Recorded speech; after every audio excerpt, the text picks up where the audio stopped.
All right, let's bring in our guest to talk about this. Joining us tonight from Los Angeles, California, body language expert, forensic psychiatrist, trial expert witness, Dr. Carole Lieberman. Dr. Carole Lieberman, take us inside the mind of the killer.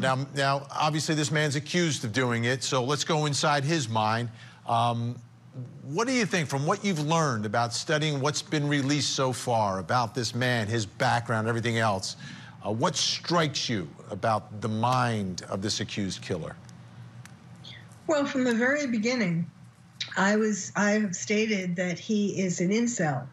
And the clues that gave me that, this was before he was arrested, the clues were, first of all, that the manner of the killing of these four people, that it was so brutal, so violent, the bloodiest crime scene they've ever seen, some of the people said who were investigating it. And also the nature of the victims. You know, the incels are men who who are angry at women because they feel deprived of love and sex from them. And they are particularly angry at women who look like the women who this murderer killed. You know, very pretty, very popular, and so on. Women who they believe would never have given them the time of day.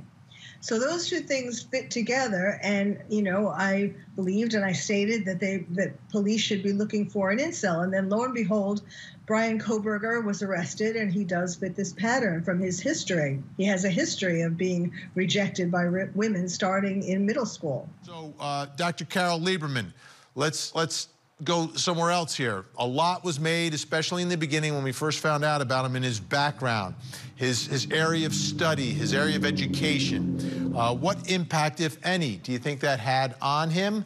And why is it that he has that background and is now accused in this case? Do you see a relationship? Yes. I think all along, for years, he was aware to some degree of his murderous impulses, of his particularly rage towards women. But I think and so as an undergrad, he studied psychology, and I think he was trying to figure himself out. And then he wanted to understand more about whether he does have the mind of a murderer. And so he went further with criminal studies. And so in which case, I think he was trying to understand their minds, you know, the minds of famous criminals, famous murderers. And I think also his end game is that, and I know he's innocent until proven guilty and all of that, but I think his end game is that he wanted to become one of those notorious murderers that he and his classmates read about in these criminal justice classes. He wanted to become famous like them.